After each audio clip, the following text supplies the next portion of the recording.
Hello, and welcome to this video on Windows keyboard shortcuts. In this video, we'll be discussing 10 shortcuts that will help you navigate your computer faster and more efficiently. Let's get started. The first shortcut is Windows plus D. This shortcut minimizes all open windows and takes you to the desktop. This is a quick way to access the desktop when you have multiple windows open. As you can see, all open windows are minimized, and if you press it again, it will bring back the open windows.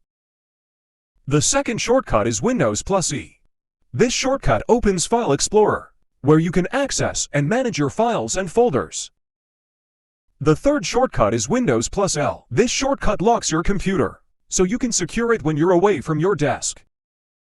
The fourth shortcut is Windows plus I. This shortcut opens the Windows Settings app, where you can access settings for your device, network, apps, and more. The fifth shortcut is Windows plus X.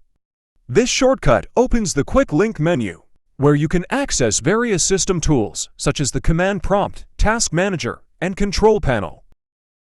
The sixth shortcut is Windows plus Tab. This shortcut opens the task view and switch between open apps and virtual desktops. The seventh shortcut is Windows plus Control plus D.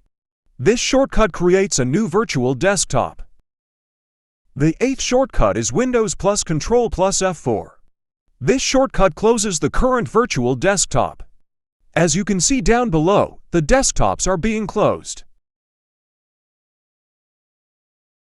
The ninth shortcut is Windows plus Control plus right arrow. This shortcut switches to the next virtual desktop. And Windows plus Control plus left arrow. This shortcut switches to the previous virtual desktop. The final shortcut is Control plus Shift plus Escape. This shortcut opens the Task Manager directly without having to go through any additional steps. And that's it for our video on the 10 most commonly used Windows keyboard shortcuts. We hope you found this video helpful and learned something new. Thank you for watching, and don't forget to like and subscribe to our channel for more helpful tutorials.